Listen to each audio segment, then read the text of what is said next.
Buenas tardes, les damos la bienvenida a la conferencia de hoy, Internet en Costa Rica, Historia y Perspectivas. A continuación, el doctor Walter Fernández, presidente de la Academia Nacional de Ciencias, les presentará al expositor de hoy. Saludos cordiales a todas las personas que nos acompañan. Con motivo de los actos de conmemoración del Bicentenario de la Independencia de Costa Rica, la Academia Nacional de Ciencias, su unidad especializada NIC Costa Rica y el Consejo Consultivo de Internet han organizado la actividad de hoy. Al doctor Guy Teramón Peralta, académico de número de la Academia Nacional de Ciencias, le agradecemos profundamente haber aceptado nuestra invitación para impartir la conferencia de hoy. El doctor de Teramón estudió en la Universidad de París, donde obtuvo su doctorado en física teórica. Catedrático de la Universidad de Costa Rica y director de su Centro de Informática de 1997 al 2000. Fue uno de los promotores de la maestría en física de la UCR y de la creación de la Academia Nacional de Ciencias. Fue responsable, junto a su equipo de la UCR, de los proyectos de interconexión de Costa Rica a la red BitNet en 1990 y a la red Internet en 1993. Contribuyó a la creación de CRNet, la red que interconectó las instituciones académicas de Costa Rica en la década de los 90. Responsable, junto al equipo de la UCR, de los proyectos pioneros de interconexión de Centroamérica, Panamá y el Caribe a la Internet en el marco de la Organización de Estados Americanos. Contribuyó a la fundación de NIC Costa Rica bajo el auspicio de la ANC, que administra el dominio superior de Internet del país. Designado ministro de Ciencia y Tecnología del 2000 al 2002, donde participó en el diseño e implementación de la red avanzada de Internet del Instituto Costarricense de Electricidad, para llevar conectividad de banda ancha a todo el territorio nacional. Más recientemente, participó en el establecimiento del CRIX, el punto neutro de intercambio del tráfico de Internet del país, y del Consejo Consultivo de Internet para la Gobernanza Colaborativa de Internet en Costa Rica. Fue Guggenheim Fellow en la Universidad de Stanford, científico visitante en Harvard y en la Escuela Politécnica de París.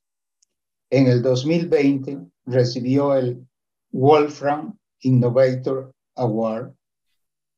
Continúa con su trabajo de investigación en física teórica y es miembro activo de una colaboración entre las universidades de Stanford, Heidelberg, Shandong, Costa Rica y el Laboratorio Jefferson para la aplicación de las nuevas teorías holográficas a la física de las interacciones fuertes.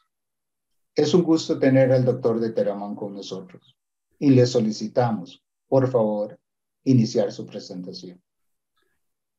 Gracias, Walter, que ha sido un colega a lo largo de muchos de estos proyectos de la creación de la academia, de la maestría en física, así que es un gusto estar hoy acá. Y gracias también por las palabras tan amables. Quiero agradecer a todos los que nos acompañan. Y sé que hay personas de muchos niveles, de muchas formaciones, así es que ahora les voy a decir un poco cómo podremos navegar a través de todos estos años de historia sin perder algunos de los detalles importantes y por otra parte espero no sumergirlos en detalles técnicos. Voy a compartir la pantalla.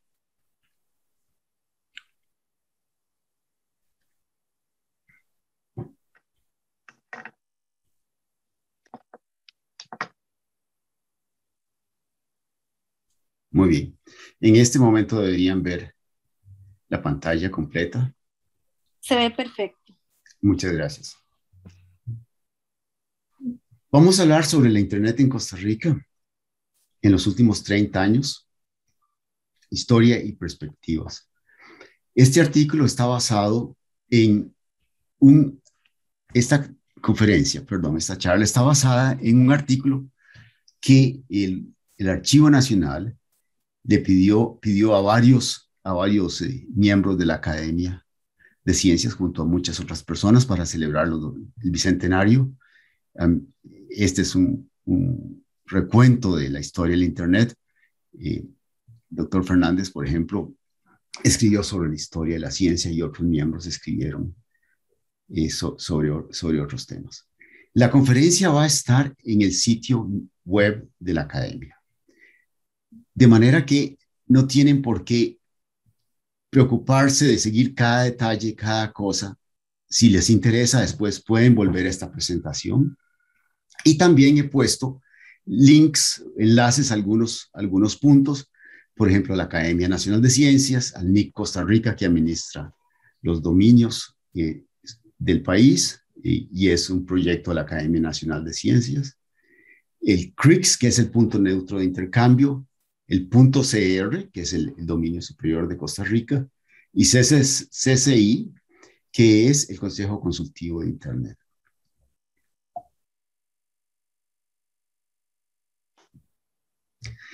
Voy a mencionar algo que escribí en este artículo que les mencioné a modo de resumen,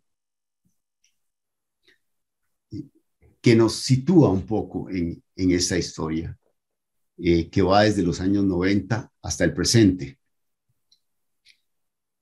Y como todos saben, hubo un cambio muy importante, en realidad drástico, al final del siglo XX en las tecnologías de comunicación, que abren posibilidades insospechadas para investigación.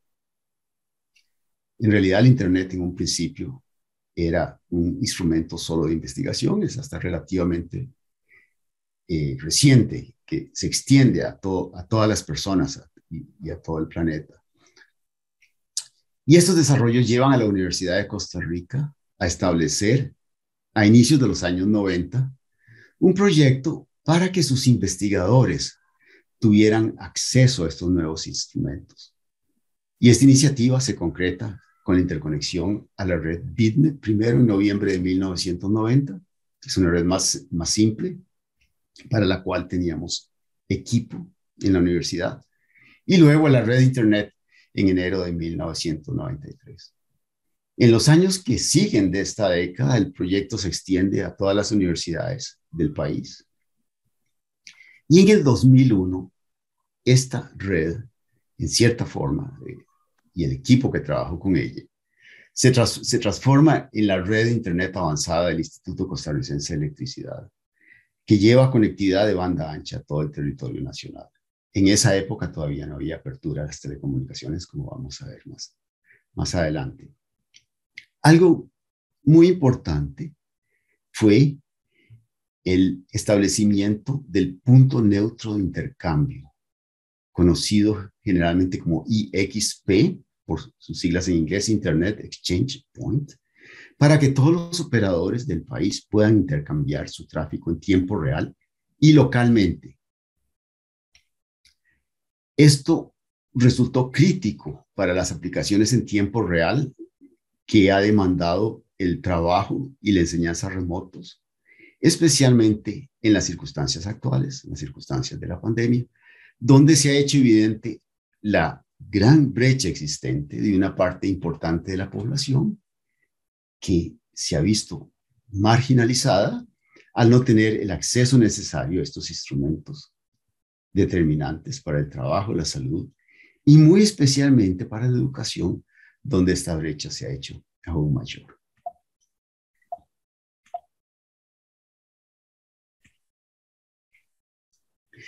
Esto es lo que espero cubrir en esta charla y espero que al final podamos aclarar algunos puntos, que puedan hacer las preguntas que a ustedes les interese.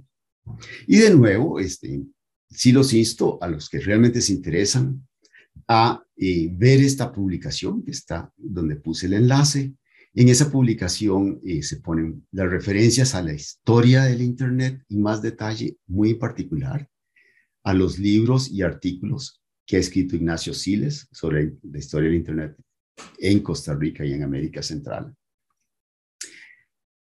De manera que vamos a tratar de cubrir todos estos temas.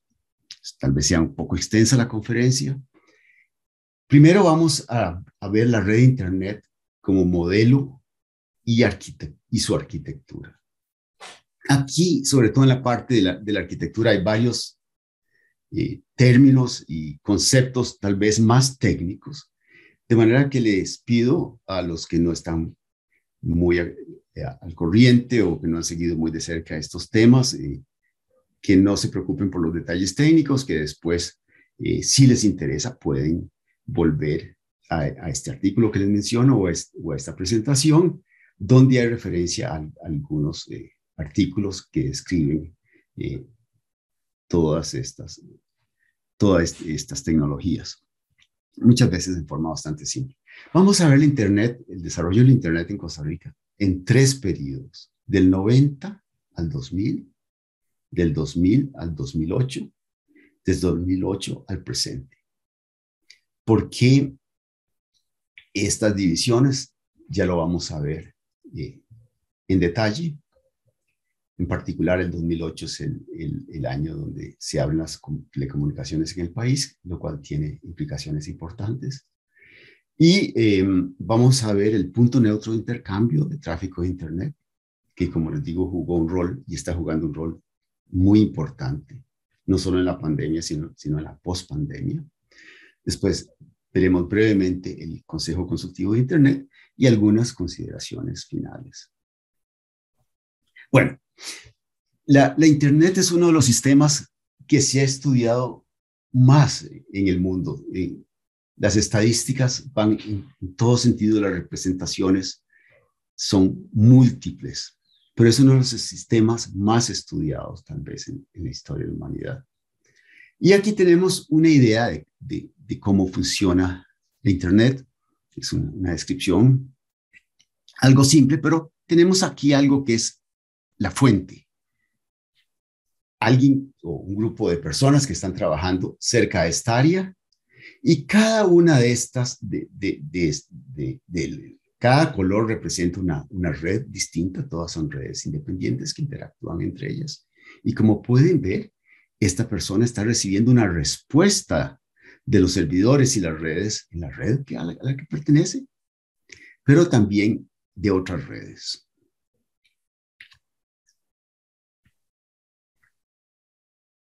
Esto es similar y se ha estudiado y se ha hecho la comparación, por ejemplo, con la red entre neuronas en el córtex o con las redes de galaxias, por ejemplo, en el cosmos.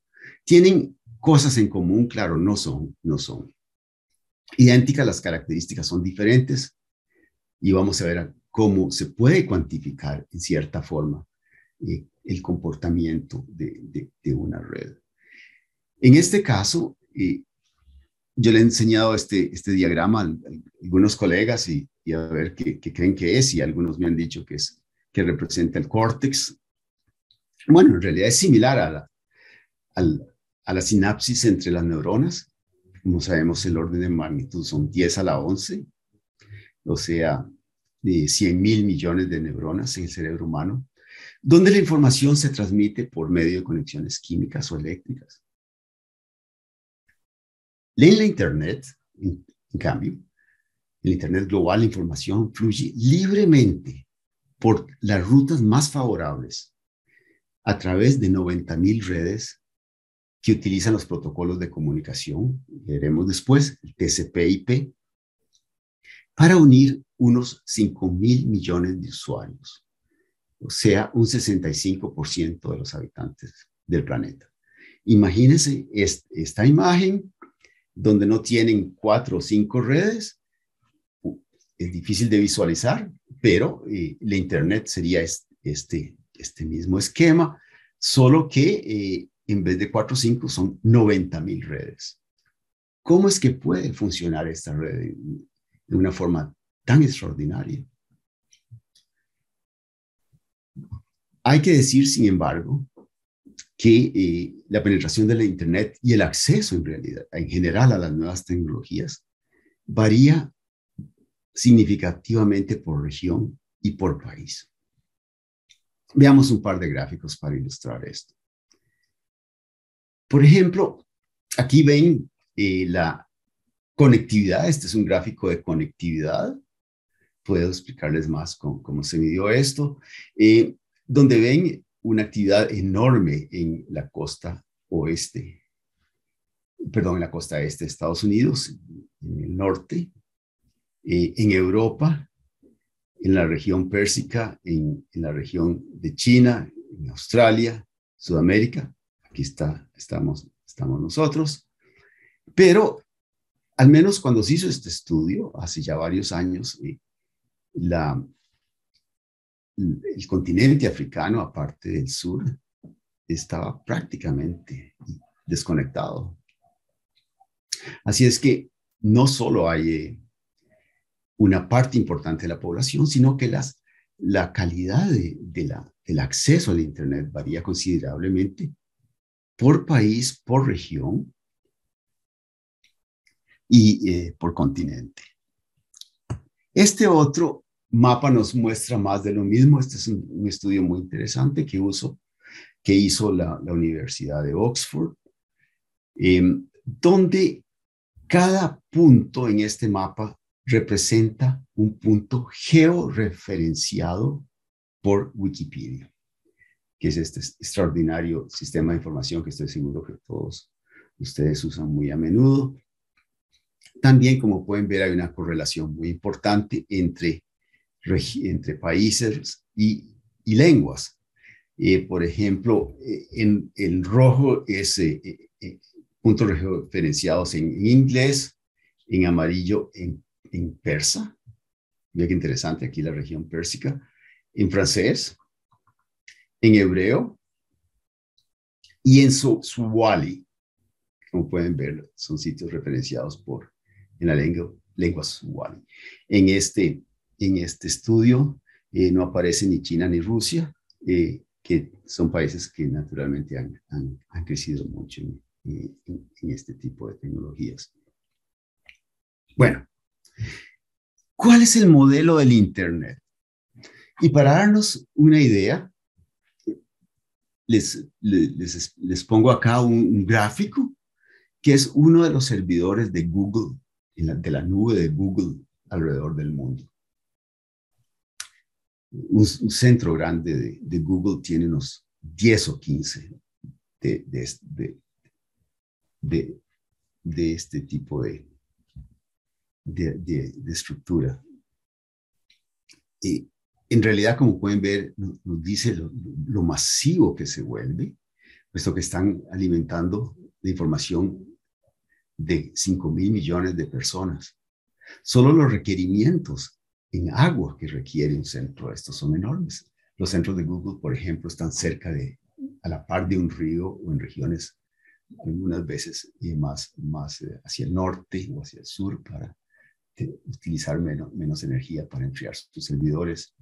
En todo caso, la operación, el desarrollo y la gobernabilidad de la infraestructura crítica del Internet, como podría ser un sistema de servidores como esto, están basados en un modelo colaborativo de sus múltiples partes interesadas, lo que se llama multiple stakeholder. Ese es el modelo básico, es un modelo colaborativo que funciona gracias a la colaboración entre las diferentes partes. Y este modelo es una consecuencia natural del diseño original del Internet. Les recuerdo que fue hecha como un instrumento de investigación inicialmente. Una red de redes global, en este momento, sin fronteras definidas, y donde cada dispositivo puede poder conectarse con cualquier otro dispositivo en la red. Ese es el postulado inicial. Y hay 20.000 millones de dispositivos conectados en la actualidad. Esto fue cierto hasta hace un tiempo.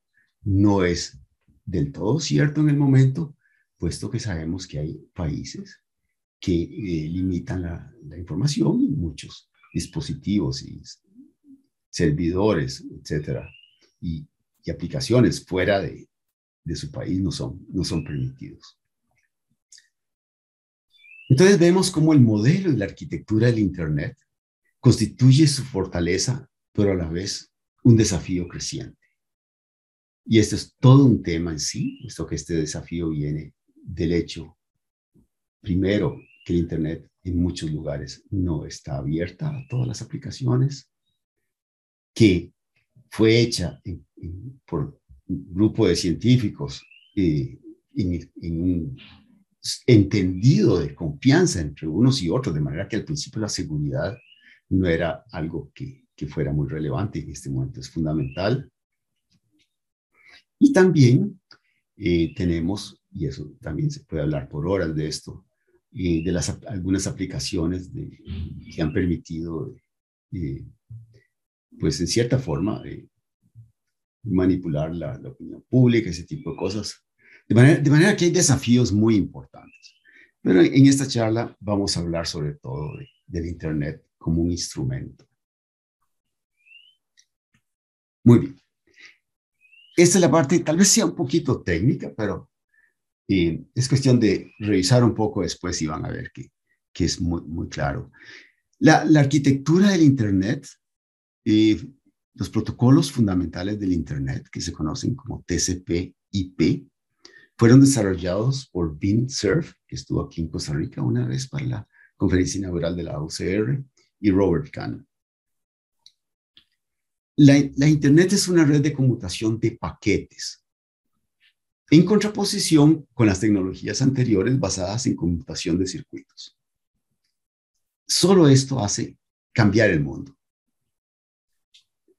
Antes, si ustedes querían hablar con una persona en otro país, en Japón o qué sé yo, el uso de recursos que va a tener, que tenía era gigantesco. Está en realidad manteniendo un par de un circuito desde acá, de una forma u otra, hasta Japón. O sea, los recursos que se requerían eran gigantescos. En este modelo, los paquetes circulan por un medio común. La tecnología de paquetes fue desarrollada inicialmente en Inglaterra y en Francia, pero Cerf y Kahn realmente fueron los que se dieron cuenta cómo establecer los protocolos necesarios para que un sistema de estos operara en la forma que lo hace hoy día. Entonces, es interesante que cada paquete que circula en la Internet tiene un encabezamiento en el paquete que especifica el origen y el destino de la red, de dónde es enviado y hacia dónde va. Ese paquete tiene que, de alguna forma, encontrar su camino a través de billones de paquetes que están circulando para llegar a su destino. No solo este paquete, sino todos los paquetes que contiene, por ejemplo, una fotografía, por decir algo. Tal vez son 200 paquetes que van por diferentes rutas y al final llegan y son armados de nuevo en el receptor. Entonces, esta arquitectura notable está basada en capas. Cada capa es independiente. Lo primero que tenemos más abajo es la red física, que es sobre qué se transporta la información. Puede ser fibra óptica, microondas, cobre, satélite. Sobre esto tenemos la capa de vínculo de datos, que es esta, donde cada paquete se encapsula de acuerdo a la tecnología que lo va a transmitir. Por ejemplo, esta persona acá manda a través de las capas un paquete y está conectada su teléfono, su computadora a una red Ethernet, y ese paquete debe seguir hacia el próximo nodo, que puede ser un router. En este caso, aquí tenemos una computadora, otra computadora, o digamos su computadora acá y un servidor acá. Y ese paquete va a ir de nodo a nodo, de nodo a nodo, como pueden ver acá, hasta llegar hasta su destino. La tercera capa se llama capa de red. Es el protocolo de enrutamiento. Como pueden ver claramente acá, solo aquí y acá tenemos todas las aplicaciones, todas las capas. Aquí solo tenemos 2 capas.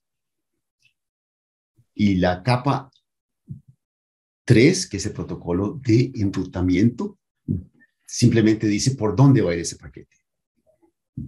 Va de router a router, de router a router, hasta su destino.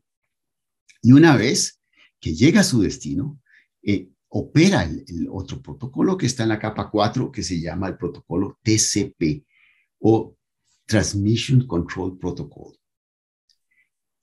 Este protocolo actúa lógicamente entre el emisor y el receptor, como si estuvieran conectados físicamente. En realidad no lo están, están conectados lógicamente. Hay varios protocolos en esta capa, TCP, el UDP, etc. Si entran un poco a conocer la Internet más a fondo, verán que lo que es clave en esta tecnología son los protocolos de comunicación, que son cientos de protocolos que interactúan unos con otros.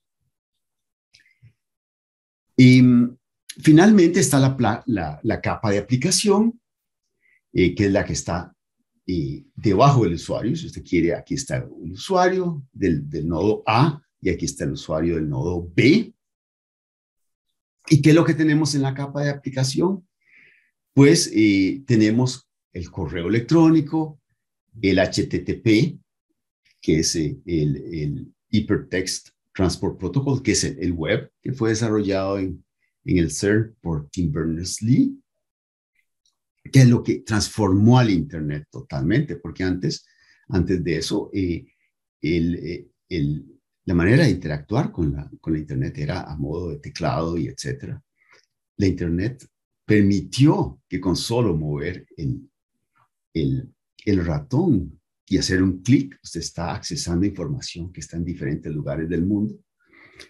Y eso activa la Internet en esas otras partes, como en la imagen que les mostré al principio, donde la fuente prende los servicios en las otras redes. Es algo tremendamente dinámico la Internet. De nuevo, el TCP/IP, que fueron desarrollados por Vint Cerf y Robert Kahn. De nuevo, Transmission Control Protocol, Internet Protocol, son los protocolos de comunicación fundamentales de la red Internet. Pero hay muchísimos más. Veamos un ejemplo. Digamos que aquí está este usuario en A. Este es el usuario en A. Y este usuario va a mantener una videoconferencia con este usuario en B, que está en otra red. Y los paquetes fluyen por las rutas de menor congestión a través del Internet. Unos paquetes pueden ir por unas rutas, otros paquetes por otra, etc. Y el sistema en B va a armar los paquetes. Pueden llegar en tiempos distintos porque un paquete se puede atrasar por ir por una red menos óptima, etc. Pero no tiene importancia. Los arma y los pone en orden. Y la persona en B, en la foto que mandó a la persona en B, va hasta el usuario en A, o la videoconferencia, lo que sea. Entonces, de nuevo, los paquetes IP son paquetes segmentados, fluyen por las redes más favorables. Algo notable del protocolo IP es que los paquetes grandes, si la red no tiene mucho ancho de banda, son segmentados en paquetes más pequeños, y si la red tiene mucha capacidad, son son paquetes más grandes.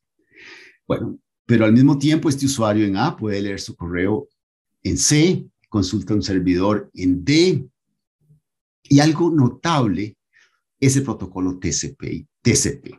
¿Qué es lo que hace el protocolo TCP?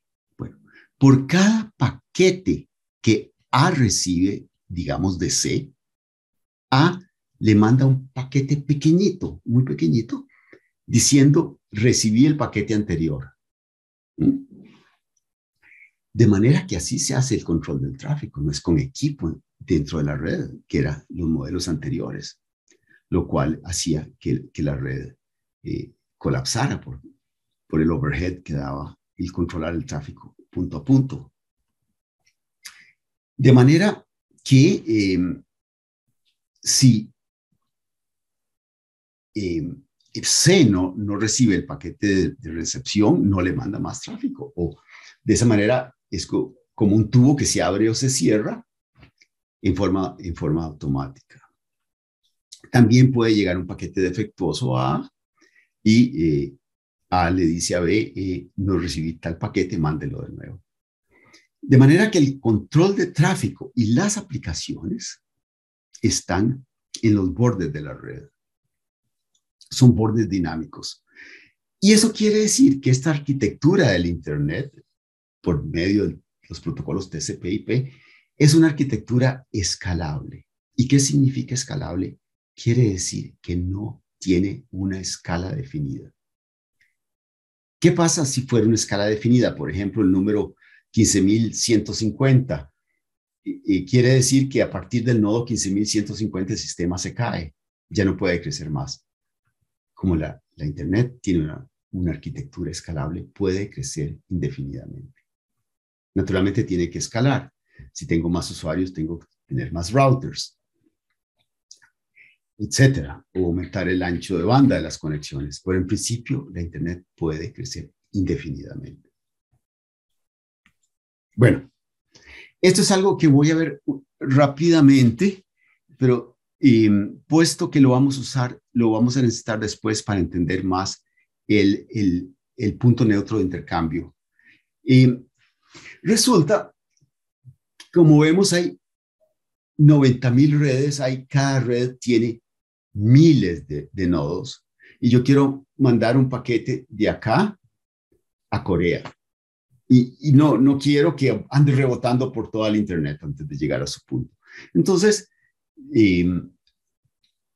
para resolver el problema de gran escala, estos son protocolos que se han hecho después, cada red autónoma, y vimos que hay 90.000, tiene un número que está caracterizada por un número que se llama ASN, que es el número del sistema autónomo. Entonces, cada red que está en la Internet, cada red independiente es un sistema autónomo, y hay un nuevo protocolo, bueno, ya no tan nuevo, que se llama el BGP, que es un protocolo muy importante, que se llama Border Gateway Protocol, que enruta los paquetes ahora no entre una red, sino entre redes.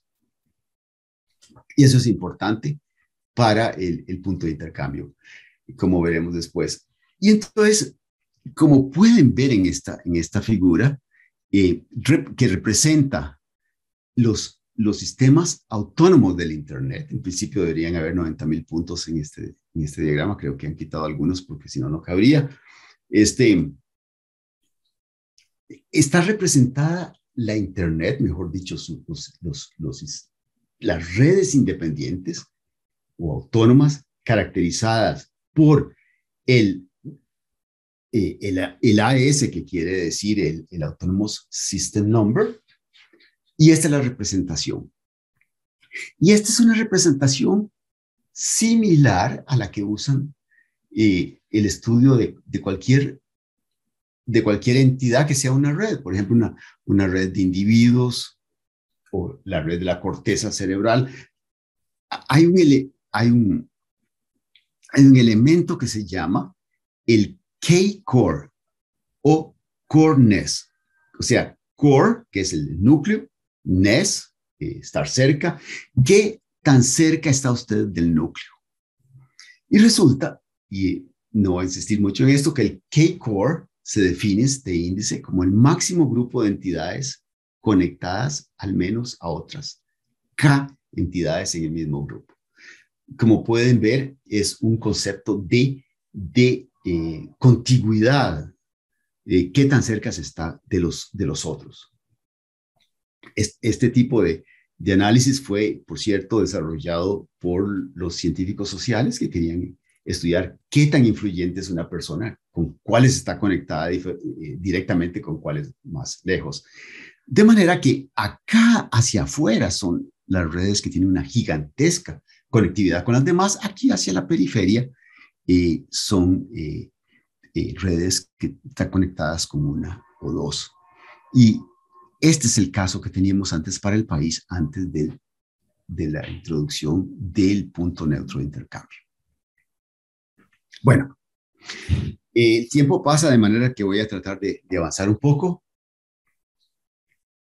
Veamos sobre ahora, ya que vimos un poco sobre la arquitectura, la complejidad y también las características y las posibilidades del Internet, que son gigantescas, veamos un poco el desarrollo del Internet en Costa Rica.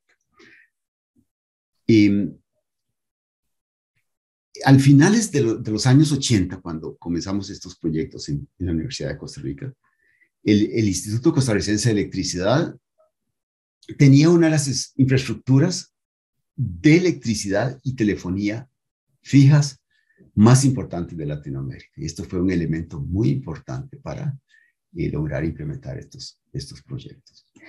En el año 87, Radiográfica Costarricense, RACSA, establece una red de paquetes que no es Internet, es X25, que será finalmente desmantelada en diciembre 99. Tal vez estoy haciendo la historia un poco larga. Podría resumir que cualquier desarrollo que hacían las compañías telefónicas simplemente no vieron la luz, no subsistieron, mejor dicho. Simplemente son tecnologías basadas en tecnologías anteriores que no escalan y que no tenían futuro. El ICE instala una red de datos en el 93 basada en Frame Relay, otra tecnología, y desaparece en el 2004. Después el ICE instala una red llamada ATM-SDH en el 94 para interconectar las centrales telefónicas y transportar esta tecnología, el Frame Relay, que desaparece finalmente, creo que en el 2006. De manera que uno tras otro de estos proyectos fueron desapareciendo, puesto que la cultura de las compañías telefónicas era muy distinta a la de las redes, en ese momento redes académicas. Entonces, de nuevo, en el año 90 se inicia en el país el establecimiento de las redes académicas, como Internet, Bitnet, etcétera, que implican tecnologías, conocimiento y cultura totalmente distintos. O sea, ya no es la Unión Internacional de Telecomunicaciones que le va a decir, usted usa, esta es la tecnología que vamos a usar, punto. No, todo está basado en principios de colaboración, lo que implica también que cualquier tecnología es válida. ¿Cuál es la mejor? La que sobrevive. Bueno, como en la mayoría de los países, las tecnologías de interredes, ¿verdad? Interredes son una conexión de estas redes independientes, fueron introducidas en Latinoamérica por las instituciones académicas a inicios de la década, en la década 1990-2000. Desde la Universidad de Costa Rica y con apoyo del MISIT se lleva a cabo la interconexión del país a la red de Internet y la implantación de las tecnologías interredes en el país. De nuevo, si quieren saber más detalles sobre esto, las referencias a los artículos históricos están en el artículo que les mencioné inicialmente. En 8 de noviembre de 1990 comenzamos estos proyectos en enero del 90 y el 8 de noviembre logramos la interconexión a la red Bitnet. Básicamente es una red de computadoras IBM. En ese momento la corporación IBM tenía una una influencia muy grande en las instituciones académicas en Latinoamérica. Casi todos los países, casi todos los equipos eran IBM. Así es que usamos esos equipos que estaban ahí. Entonces logramos la interconexión con la red BitNet con un enlace del satélite PAS-1 de la corporación Panamsat, un enlace digital, el 8 de noviembre de 1990. El enlace era de 19.2 kilobits por segundo, lo cual quiere decir 1000 veces menos que el enlace de un teléfono que muchos de ustedes usan todos los días, para simplemente ver la escala y el cambio que ha habido desde entonces. Sin embargo, el mismo día de la conexión a BitNet, se estableció una compuerta con todas las redes electrónicas en el mundo. En ese momento habían varias, o sea, el Internet no se había todavía convertido en el paradigma, de manera que había que tener conexión con la red SPAN, que es Space Physics Analysis Network del NASA, por ejemplo, y con la red Internet, naturalmente, y con otras redes. De manera que pudimos ese mismo día intercambiar correo con todo el planeta. Eso fue algo bastante notable. El equipo de ingenieros que trabajó en este proyecto, Mauricio Alfaro, Luis Blanco, Jorge Winching y Luis Castro, que nos dejó hace un tiempo. Paralelamente, otro equipo comenzó a trabajar en la red de Internet porque eran tecnologías totalmente distintas en las cuales teníamos poco conocimiento. Los ingenieros del Centro de Informática no habían sido, no tenían conocimiento realmente del Unix y otros sistemas. De manera que fue todo un aprendizaje. Logramos finalmente la conexión con la red de Internet el 26 de enero de 1993, la primera conexión del país, también una fecha memorable para los que trabajamos, para este equipo que trabajó tan duro en lograr esta conexión. Y acá pueden ver que este equipo inicial era muy pequeño. Está acá Abel Brenes, ingeniero Abel Brenes, que se encargaba de la parte de enrutamiento, Mario Guerra de los servidores y el sistema operativo Unix, que es el sistema de base, y los dos llegaron a ser grandes expertos en su materia, y teníamos nuestro apoyo operacional de Ana Lucía Echevarría, y acá está el expositor también, y les podría contarles anécdotas por días de días, pero acá están los enrutadores que después llevamos a los nodos de LICE y de RAXA, y este lugar es el sótano del Centro de Informática, y es el sótano porque las autoridades de la universidad en ese momento no estaban tan contentas con lo que estábamos haciendo y nos mandaron al sótano de la universidad, pero fue fantástico porque podíamos trabajar sin que nadie nos distrajera. Bueno, de nuevo, el equipo de ingenieros del proyecto Internet, Mario Guerra y Abel Brenes, el equipo inicial, después todo esto crece muchísimo. Y esto lo llamamos Backbone on a Table porque aquí fue donde aprendimos a usar los protocolos de enrutamiento, etc. Este era el nodo de Cartago, Alajuela, etc. Así es que aprendimos el enrutamiento en este ambiente confinado. El otro proyecto es la Red Nacional de Investigación. Básicamente, el proyecto es instalar un backbone para proveer conectividad entre las instituciones académicas del país, con el apoyo de la Universidad de Costa Rica y el MISID. De esa manera, conectamos el Instituto Tecnológico, la UNED, la UACA, la UNA, la FOD, el CATI, y llegamos a tener unas 30 instituciones conectadas. Cada uno de estos enrutadores es un enrutador de provincia, por ejemplo, este es el enrutador en Alajuela, este es en San José, este es en San Pedro, donde conectábamos a la UCR, etc. Y tuvimos un aporte operacional muy importante de Ramón Bonilla y también Ana Lucía Echevarría.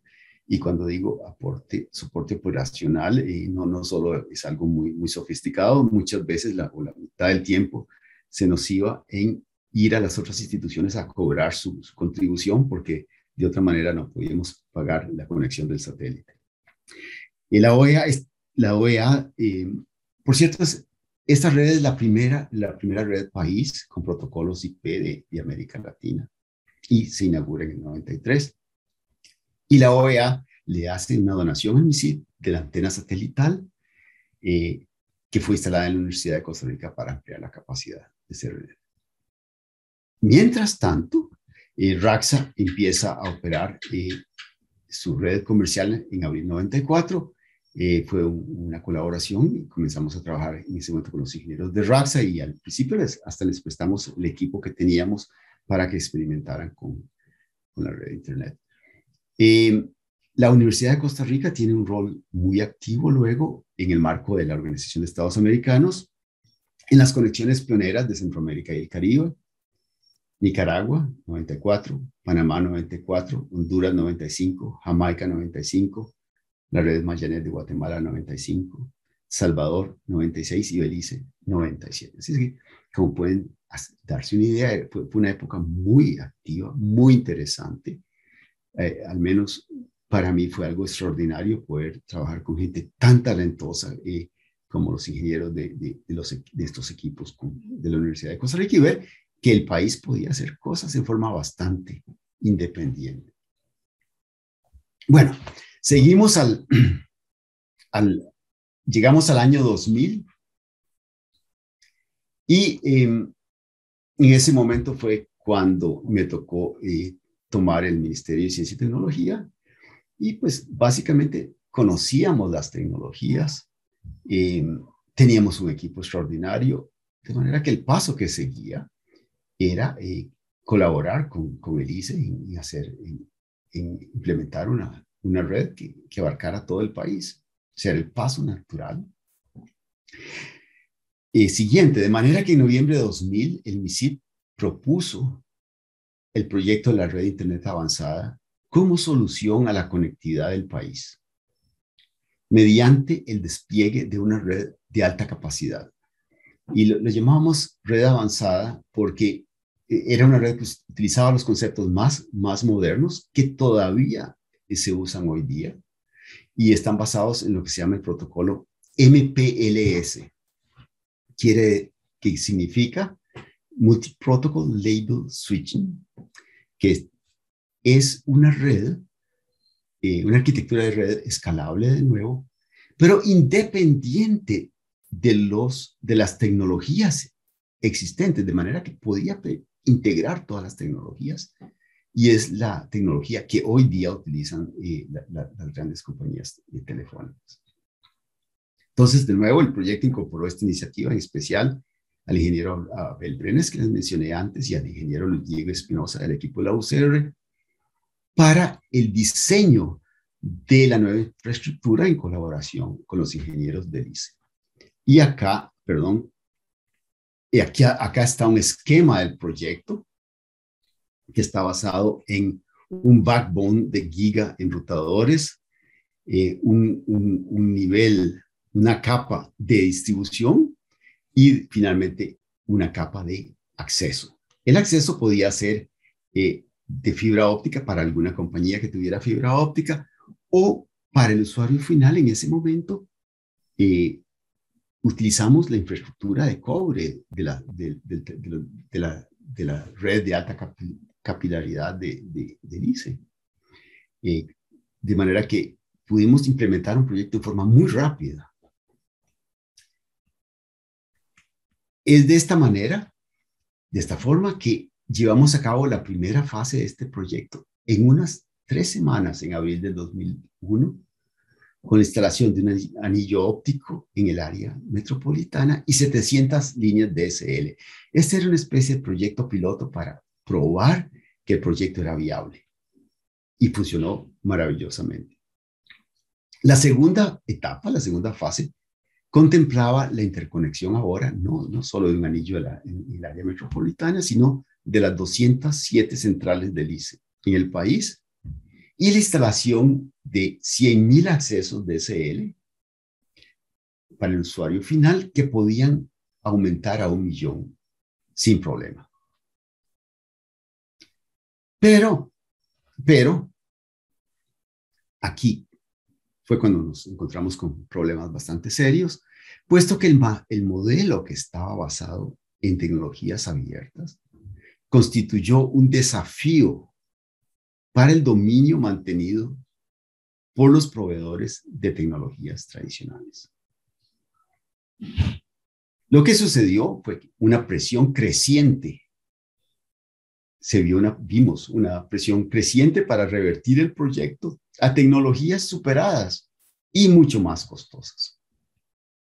Y esto, desafortunadamente, detuvo el proyecto por varios años, causando un retraso considerable en el desarrollo tecnológico y la infraestructura de telecomunicaciones del país. No fue sino hasta junio de 2005, 4 años después, y después de innumerables obstáculos, que entra en operación la red de Internet avanzada con 72,000 conexiones de banda ancha. De manera que el país perdió 4 años en esta confrontación. Bueno, y como ya ha pasado un poco de tiempo, voy a tratar de cubrirlo el resto un poco rápido para no extenderme mucho, pero de nuevo ahí están las transparencias, los slides que ustedes pueden consultar para más detalles. Bueno, en el 2008 hay un cambio importante en el sector de telecomunicaciones del país. La apertura implica un cambio radical en el sector de telecomunicaciones y se pasa del monopolio estatal ICERAXA a 160 operadores y proveedores de servicios de telecomunicaciones que han sido autorizados por SUTEL.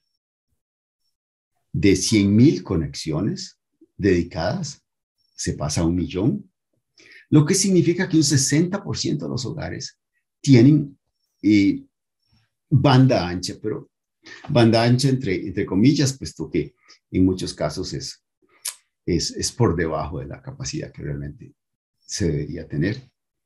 Y por otra parte, se da un crecimiento explosivo en las líneas celulares. Todo esto son buenas noticias. También se da un incremento extraordinario en la instalación de fibra óptica, y especialmente en los últimos 2 años posiblemente. Y actualmente el país tiene instalados 192,996 kilómetros de fibra óptica en todo el país. Es notable.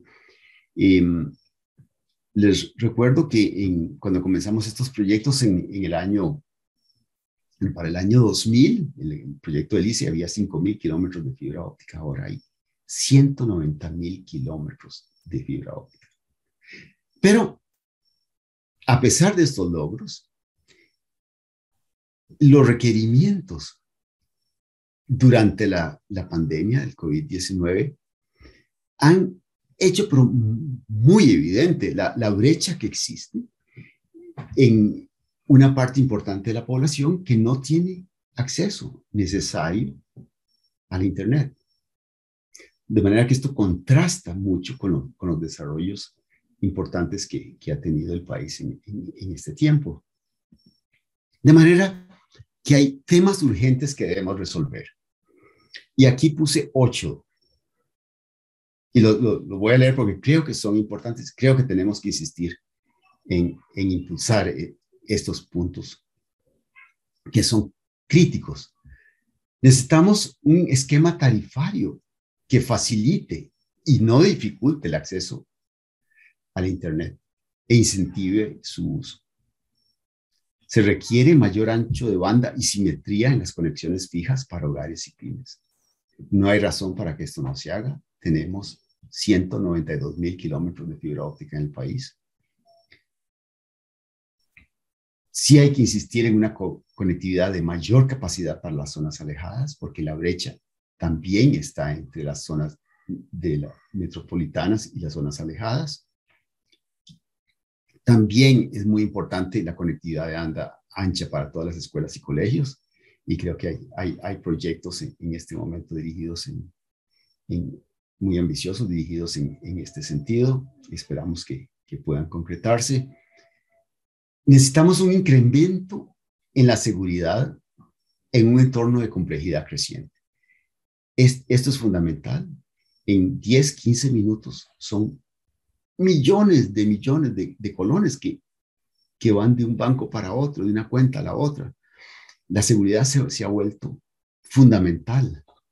Por ejemplo, tenemos que universalizar el protocolo IP versión 6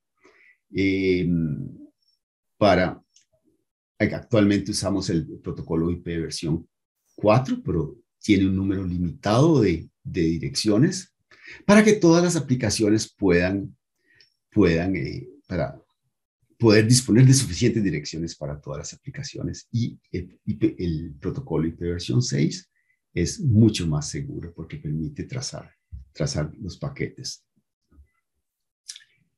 Actualmente el espacio de direcciones es 2 a la 32, que parece un número muy grande, son 4.000 millones de direcciones, pero hay 5.000 millones de personas conectadas, o sea, ya está agotado. El nuevo protocolo tiene 2 a la 128 direcciones, que en la práctica es un número infinito. Tenemos que hacer un análisis objetivo de las tecnologías 5G móviles y su implantación en el país. Este es un tema muy importante. Y de último, pero no el menos importante, sino posiblemente el más importante de todos, y esto nos involucra a todos, la verdad. Nadie puede decir que no tiene responsabilidad sobre esto, que es impulsar el uso seguro y responsable del Internet, y muy especialmente velar por la protección de la niñez en línea. ¿Y cómo no estamos cumpliendo con esto? Bueno, cada vez que ustedes reciben un meme o como se llame, o una noticia y la reenvían a 20 personas sin saber cuál es la fuente, están contribuyendo a un uso no responsable del Internet, por decir algo. Muy bien. Prácticamente estoy terminando. El punto neutro de intercambio del tráfico de Internet. Creo que este es uno de los proyectos más interesantes en el desarrollo reciente del Internet en el país. Bueno, esencialmente la Academia Nacional de Ciencias crea en el año 2001 su unidad especializada NIC Costa Rica. NIC significa Network Information Center, en respuesta a la complejidad y requerimientos de seguridad crecientes en el manejo de los dominios. No sé si ustedes han visto, hemos visto las noticias de un gran servidor en el norte que fue atacado y se cae media Internet, por decir algo. De manera que es algo sumamente importante la parte de seguridad. En julio 2014 se establece en la unidad NIC un punto neutro de intercambio para el tráfico nacional. Lo llamamos CRIX, quiere decir Costa Rica Internet Exchange. Esto permite disminuir considerablemente la latencia en las aplicaciones y los costos de los enlaces submarinos. ¿Por qué? Antes de haber establecido el CRIX, ustedes tenían acá un operador, digamos Raxa, aquí tienen otro operador, y el intercambio se hacía en Estados Unidos. Imagínense, cada paquete que usted va a intercambiar con su vecino en la red de Claro tenía que ir hasta Estados Unidos y regresar con un costo adicional, con latencia en el envío de los paquetes, etc. De manera que era un proyecto que realmente había que implementar. Tuvimos un apoyo importante de Packet Clearing House, la Sociedad de Internet, la CNIC, NIC Brasil, MICIT y SUTELA. Brevemente, el sistema CRIX es un sistema redundante con puntos de acceso en el NIC y en CODISA, y están interconectados con anillos de fibra óptica. También tiene una conexión de fibra óptica submarina para alimentar lo que se llama CDNs, quiere decir Content Delivery Network. Por ejemplo, Facebook, Google, Netflix. Cuando ustedes consultan en Facebook o en una película en Netflix, no necesitan que baje desde Estados Unidos, ya está en los servidores locales conectados al punto de intercambio. Técnicamente utilizamos los protocolos BGP, puesto que, como les comenté anteriormente, cada red autónoma tiene su sistema autónomo y se comunica una con otra por medio del protocolo BGP. Se manejan otros protocolos por razones de seguridad, etc. Además, en este momento, CRIX tiene 45 miembros. Todos los principales proveedores de comunicación del país están en este intercambio en tráfico acá.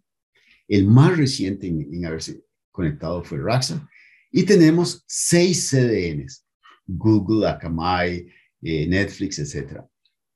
Y también 3 servidores raíz del Internet, que son los servidores L, D y E, que podemos ver y discutir más en detalle sobre esto. Pero aquí lo interesante es ver cómo funciona. De nuevo, el punto de intercambio lo constituye una capa de switches con interfaces ópticas para la transferencia prácticamente instantánea de grandes volúmenes de datos entre los operadores. Por ejemplo, aquí tenemos una foto de un switch similar a los que tenemos. Pueden ver la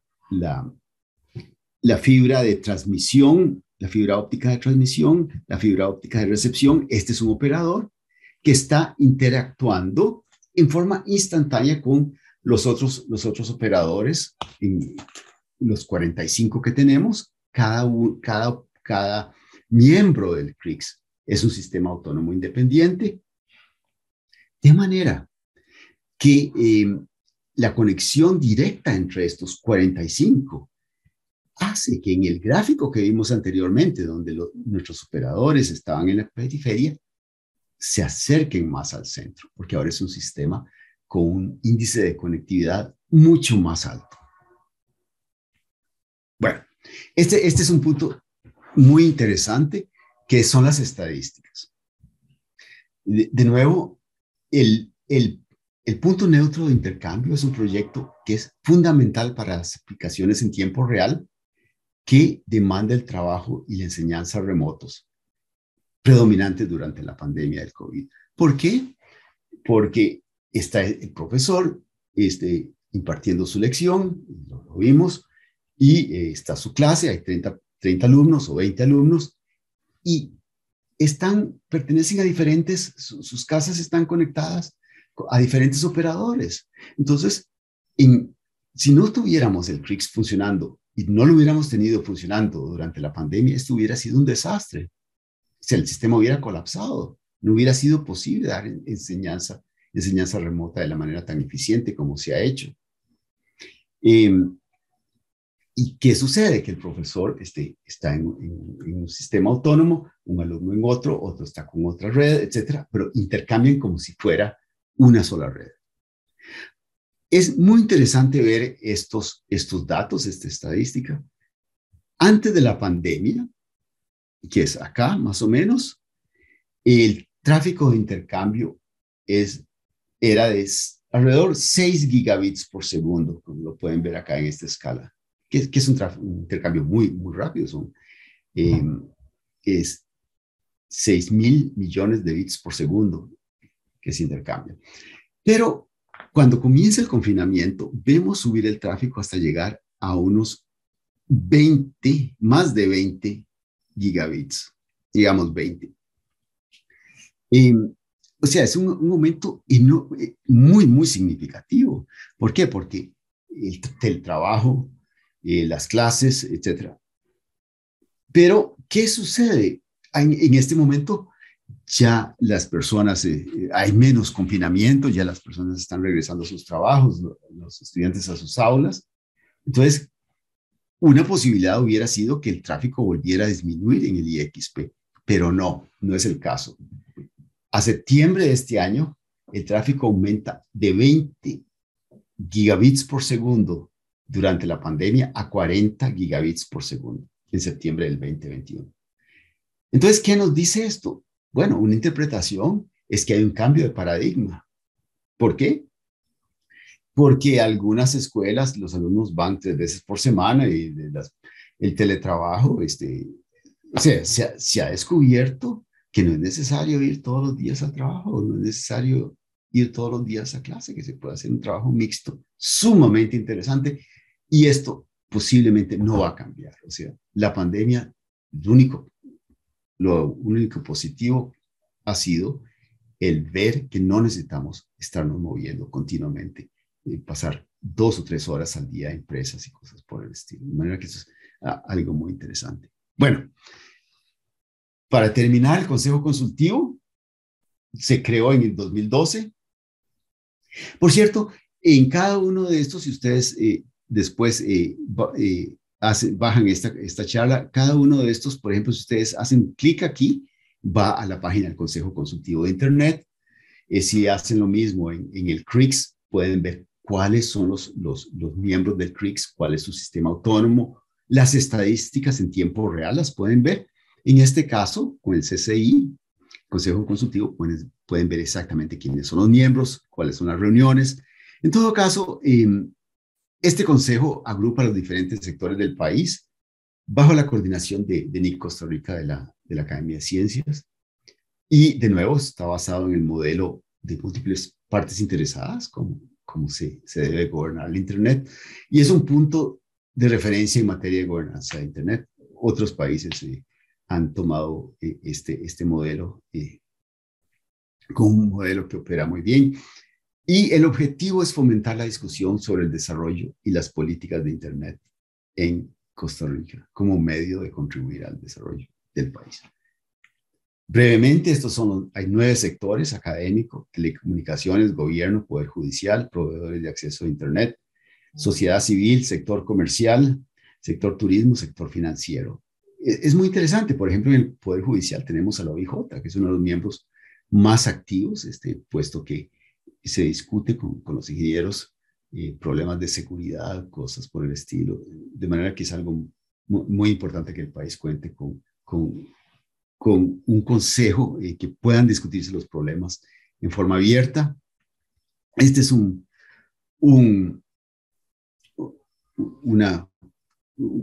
par de fotos de una de las reuniones del Consejo Consultivo. Y eso es todo. Me he pasado un poco de la hora, porque el material en realidad era muy grande, era mucho material. Pero veamos entonces brevemente consideraciones finales sobre lo que hemos hablado. Y si ven el artículo en el libro, se discuten más cosas, lo pueden ver si les interesa. La historia de la red de Internet en el país que hemos descrito en esta oportunidad nos muestra una historia que podría considerarse exitosa a pesar de algunas oportunidades que se perdieron o no supieron aprovecharse. En particular, como mencioné, se perdieron 4 años que fueron fundamentales, puesto que en esa época, ya en el 2002, se estaba considerando conectar las escuelas, o sea, hace 20 años, y precisamente fue el momento en que el proyecto se paró. De manera que eso realmente fue una lástima no haber podido aprovechar mejor esas oportunidades que tuvimos. La importancia de la conectividad de banda ancha quiere decir la conectividad dedicada hacia las casas, hacia las pymes, hacia las empresas, hacia los centros educativos, se ha hecho más evidente durante la pandemia COVID-19, particularmente en la educación, donde un sector vulnerable de la población escolar se ha visto separado temporalmente de sus lecciones. O sea, esto es algo que no solo se ha visto en este país, se ha visto realmente, es muy general simplemente es un gap o una brecha que está ahí y que en este momento explotó y se hizo claro que hay una brecha muy importante para el de los sectores menos favorecidos para la educación, que es algo fundamental. Como un último pensamiento, el acceso al Internet, porque tampoco es que si todos estamos conectados al Internet se solucionaron todos los problemas. No es cierto, simplemente no es cierto. En particular, el acceso al Internet no garantiza necesariamente una educación de calidad. O sea, es un hecho. Sin embargo, esto es lo importante, los estudiantes sin acceso a estas tecnologías estarán en clara desventaja frente a otros que sí lo tienen, poniendo en entredicho sus posibilidades de crecimiento y superación, que es precisamente uno de los logros más importantes de una democracia que llega a su bicentenario, al bicentenario de su independencia, fundamentada precisamente en la educación de todos sus habitantes. De manera que una de las tareas más importantes, más complejas, es lograr llegar a todos los estudiantes. Así es que eso es esencialmente mi presentación, de manera que si algunos quieren hacer si alguien quiere hacer alguna pregunta, será un gusto que podamos conversar. Don Guy, en la parte de preguntas y respuestas tenemos dos preguntas. Una es como a mediados de la presentación que le preguntan si es el nodo Huracán y Nicarao. Si es que, perdón. El nodo Sí. Huracán y Nicarao. Sí, claro. Okay. Pero ¿cuál es la pregunta sobre ese? Es que esa pregunta fue como cuando se estaba exponiendo. Entonces sí. Lo que preguntan es solamente eso, si es el nodo Huracán y Nicarao en su exposición. No, el nodo Huracán, Nicarao, era un proyecto de UNDP, o sea, la Agencia de las Naciones Unidas para el Desarrollo. Es un sistema que por un tiempo convivió con el desarrollo que aquí mencioné, pero eran proyectos independientes y con tecnologías muy distintas. Lo que usamos en estos proyectos fueron conexiones satelitales en ese momento, que después se transformaron en las conexiones de fibra óptica.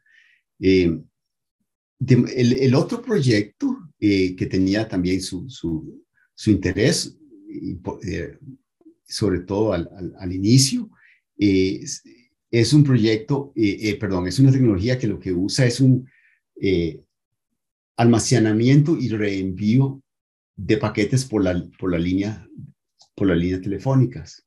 Básicamente colectaban durante el día todos los correos y que les llegaban y después los enviaban en la noche, que las conexiones son más baratas, a internet, y al día siguiente volvía, etcétera. De manera que en su momento sin duda fue muy importante tener alguna forma de comunicación. Pero el proyecto acá es distinto en el sentido que fue centrado en las universidades, en las cuales teníamos que atender a miles de personas y un proyecto de la escala que se menciona en este proyecto no hubiera funcionado con conexiones telefónicas esencialmente. Le preguntan, ¿qué falta para desarrollar la red 5G? Uy, bueno, esa es una buena pregunta. Bueno, yo mencioné que lo primero que tenemos que hacer es un estudio serio. O sea, he visto argumentos aquí y allá y la verdad es que no he entendido ninguno. 5G es una tecnología realmente extraordinaria y compleja. Definitivamente tenemos que hacer un análisis cuidadoso e informado sobre estas tecnologías. Tecnológicamente es una maravilla, sin duda.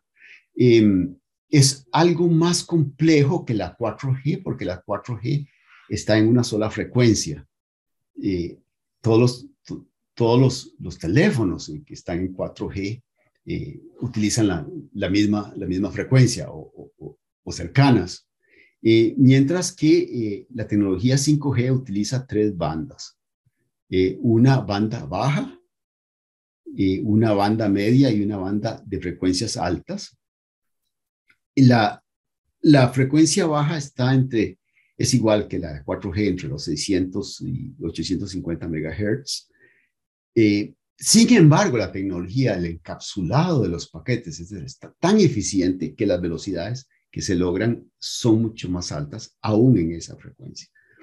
Son más altas. Pero si se quiere ir a frecuencias mucho más, a capacidad mayor, hay que usar frecuencias más altas. Por ejemplo, la banda de alta frecuencia está por encima de los 24 GHz, lo cual permite bajar información a 1 gigabit, o sea, 1000 veces más que 1 megabit, que es lo usual. O sea, puede ser muy, muy poderosa, pero como nada es perfecto en el mundo, no, tal vez lo sea, no lo sé, está la física que se mete por medio en los planes y resulta que entre más alta es la frecuencia, mayor la dispersión y aumenta muy rápido con la frecuencia, aumenta como la cuarta potencia de la frecuencia de acuerdo a la ley de Rayleigh, de la dispersión de Rayleigh. Y quiere decir que en cualquier zona donde es cubierta en 5G tienen que haber 3 antenas para las diferentes frecuencias y la antena de alta capacidad, que va a recibir las altas frecuencias, tiene que estar bastante cerca de la base porque tiene una dispersión mucho más útil. De manera que no es tan simple, hay que hacer una combinación de dónde se colocan las antenas, etcétera. Generalmente lo que está sucediendo es que es en las áreas más densas, donde se colocan áreas más densas metropolitanas, donde se colocan las antenas, pero como es una frecuencia tan alta, pues sufre dispersión con edificios, con cosas así, o en el caso nuestro, con la lluvia. De manera que hay que hacer un estudio muy extenso de cómo vamos a implementar esta tecnología en el país, que definitivamente es una tecnología extraordinaria y hacia ahí se va. Pero es bueno también saber cuáles son las limitaciones. Muchas gracias, don Guy. Tengo 2 consultas que creo que se relacionan, entonces se las voy a hacer en un 2 por 1. Es una de Facebook que nos dicen si pudiera explicar qué fue lo que pasó, que se perdieron esos 4 años de desarrollo en las conexiones. Y en el chat de preguntas y respuestas tenemos la pregunta: ¿por qué a pesar de tanta capacidad tecnológica tenemos pendientes en cuanto a ancho de banda, simetría, conectividad en escuelas y colegios? Las 2 son preguntas complejas. Bueno, con respecto a por qué el proyecto se paró, lo mencioné bastante claro. O sea, los proveedores de tecnologías obsolescentes lograron detener el proyecto, simple como eso. Y no voy a mencionar mucho sobre esto, hace 20 años, pero nada más quiero mencionar el hecho. El hecho es que se paró por 4 años. Y si la persona que nos pregunta esto se interesa más, puede leer las referencias que puse en mi artículo más sobre cómo se desarrolló este proceso. Pero fue un hecho y fue terrible, la verdad, porque teníamos un instrumento extraordinario en las manos. Y el otro es la pregunta sobre las conexiones simétricas, etcétera, ¿verdad? Creo. Sí. ¿Qué es lo que detiene eso? Cuando comenzamos este proyecto, no había manera de llegar al usuario final. Y hubiera costado una inversión del mundo llegar al usuario final. Entonces usamos DSL, que es pasar las frecuencias, dividir las frecuencias en las líneas telefónicas de los 300 Hz que utiliza un teléfono a 1000 Hz, o sea, 1 MHz, de manera a poder pasar megabits por segundo sobre las líneas telefónicas, pero la tecnología era muy limitada por ser de cobre, de manera que la condición natural era tener una asimetría más bajada que subida. En este momento, las condiciones de fibra óptica, no hay ninguna razón en el mundo para que haya una diferencia entre subida y bajada. Es un asunto puramente una decisión de las compañías telefónicas o el que vende los servicios, etcétera. Porque no sé si ustedes vieron el switch que les enseñé del punto neutro de intercambio. Hay una fibra de transmisión, hay una fibra de recepción, y las dos igual puede bajar, ir el tráfico de bajada que de subida. Técnicamente no hay diferencia, es una cuestión administrativa, y debemos también simplemente impulsar. Fíjese que en tiempos de la pandemia, en un momento dado, el ICE decidió, por el mismo costo, subir las conexiones al doble, pero después volvimos otra vez al precio anterior. O sea, es una cuestión puramente de costo, beneficio y decisión tal vez política que sí es importante que se impulse. De nuevo, son los puntos que mencioné, los puntos que sí hay que resolver. Okay. Y más ahora, ¿verdad? Naturalmente, más ahora en que las personas necesitan su conexión de capacidad hasta sus hogares, oficinas, lo que sea, puesto que ahora es fundamental. Fíjese que la Internet es lo que ha mantenido el tejido de la sociedad durante la pandemia, y es un paradigma que no va a cambiar. Cada vez más se va a usar para la educación, para la medicina, para la salud, para el trabajo, el teletrabajo. De manera que es un asunto fundamental en este momento. Así es que le agradezco mucho la pregunta. Tenemos también 2 consultas de diferentes personas que se relacionan, entonces le voy a leer las 2. ¿Por qué los ISP en Costa Rica no le entregan direcciones IPv6 a los usuarios que contratan servicios de Internet residencial? Y la otra consulta que se relaciona dice, ¿considera usted que podríamos exigirle a los operadores darle al usuario final IPv6, así como a las televisoras se les obligó a pasarse a digital? Sí. Tal vez el desarrollo ha sido un poco lento, pero, por ejemplo, hemos trabajado mucho con el ICE en IPv6 y hemos tenido en el Consejo Consultivo exponentes que han venido a hablarnos de IPv6. El ICE maneja, por ejemplo, y muchos de los operadores manejan IPv6. Yo creo que de nuevo es una decisión, no estamos lejos tecnológicamente de llegar a IPv6, pero sí es una pregunta muy interesante, sin duda.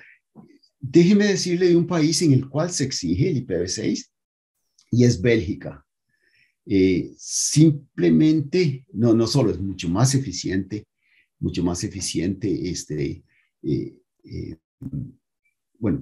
cubrir todo el rango del espacio, de direcciones, etcétera. Es una tecnología mucho más eficiente. O sea, IPv4 ya no da, simplemente ya se agotó. Pero en el caso de Bélgica es muy interesante porque lo hicieron sobre todo por razones de seguridad.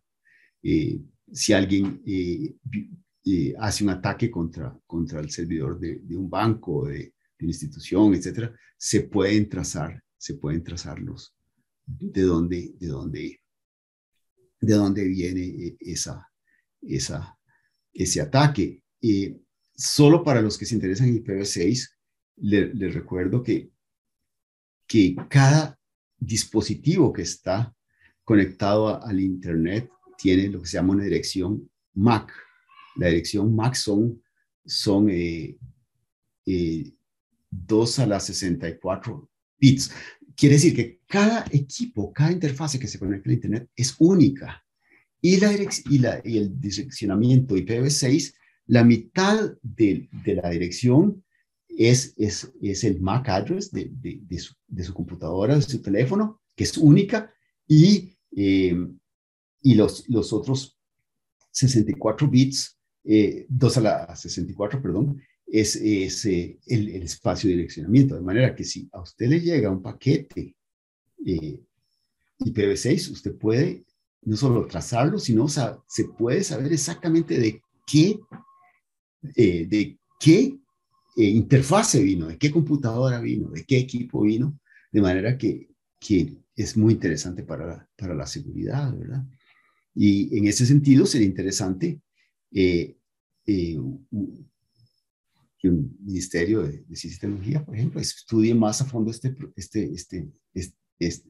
lo que menciona precisamente esta persona, y eventualmente se podría tener un proyecto pionero como lo tuvo Bélgica y exigir el IPv6. Gracias también por estas preguntas que nos permiten aclarar un poco.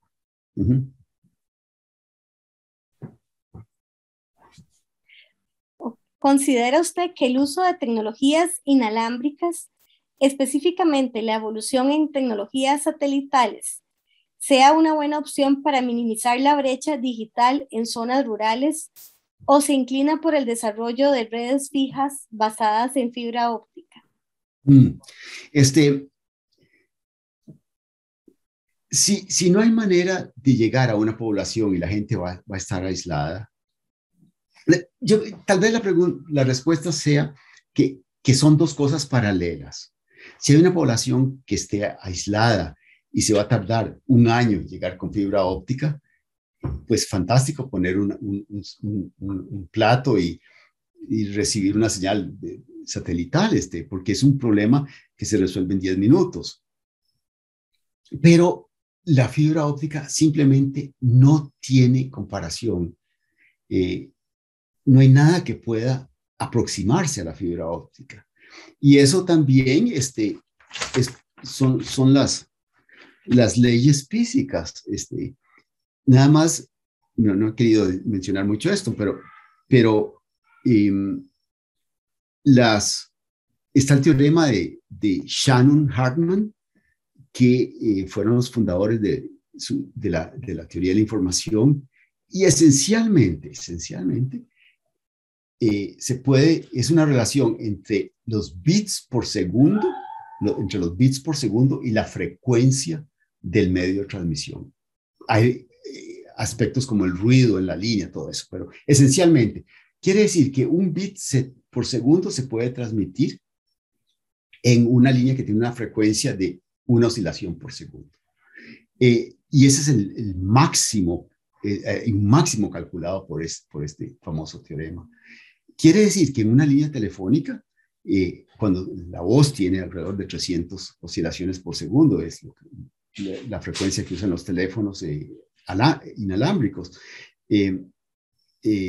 los teléfonos tradicionales, no se puede transmitir más de 300 bits por segundo. Cuando energizamos las líneas con DSL con 1 gigabit por segundo, se podía transmitir, se podía transmitir 1 gigabit por segundo si usted energiza las líneas a un megahertz, por decir algo. La luz que se transmite en las fibras ópticas, la frecuencia es órdenes más alto que las microondas que usan los satélites. De manera que la diferencia es astronómica. O sea, por un solo hilo de fibra se podían transmitir todas las conversaciones inalámbricas del mundo, del planeta. De manera que no hay nada que pueda compararse a la fibra óptica. Entonces, para contestar más precisamente, sí, ponga una antena cuanto antes, porque esa población está aislada en la isla de Chira, por dar un ejemplo. Y por otra parte, vaya viendo cómo llega con fibra óptica hasta la isla de Chira. O sea, se puede contratar un barquito de estos que tira la fibra óptica por el océano, por el mar, y tardará 1 o 2 años hacerlo, pero al final tendrá una conectividad maravillosa. Bueno, muchísimas gracias al doctor de Teramont por este espacio y haber compartido con nosotros esta conferencia tan interesante y tan importante que nos lleva a la historia del Internet de Costa Rica, en Costa Rica. De verdad, muchísimas gracias al doctor de Teramont, a Don Guy. Muchas gracias a todos ustedes que nos acompañaron hoy y los esperamos en la próxima conferencia. Perfecto. Bueno, y Dayana, muchas gracias y también muchas gracias a todos los que nos acompañaron y que tuvieron la paciencia de oír esta charla un poco extensa y también por sus preguntas muy interesantes que espero haber podido contestar de una forma correcta. Así es que los invito de nuevo a ver las referencias si alguien se interesa en este tema y cualquier cosa con mucho gusto les puedo contestar cualquier pregunta al respecto. Así es que muchas gracias. Nos están preguntando por la grabación. El artículo de el doctor de Teramont nos lo pueden pedir ya sea por medio del Facebook o al correo anc@anc.cr y nosotros con gusto le enviamos el link del artículo. Y la grabación de esta conferencia, bueno, queda grabada en el Facebook de la Academia, así en vivo, tal y cual lo estamos teniendo esta noche. Y en el YouTube, a partir puede ser del viernes, ya tendríamos el video editado para el canal de YouTube y también nuestra página web. Todo es Academia Nacional de Ciencias Costa Rica. Así es el canal de YouTube, el Facebook y también pueden buscarnos en nuestra página web anc.cr. Acá en todas estas direcciones estará la grabación. Perfecto. Muchas gracias. Entonces, también creo que la academia va a poner la conferencia en el servidor y esta y otras, las láminas de la presentación, el PDF, para que las personas puedan leer la conferencia con más calma y que además puedan usar los enlaces, ya sea al artículo original, ya sea a las diferentes instituciones que mencionamos en la charla. Perfecto. Gracias. Bueno.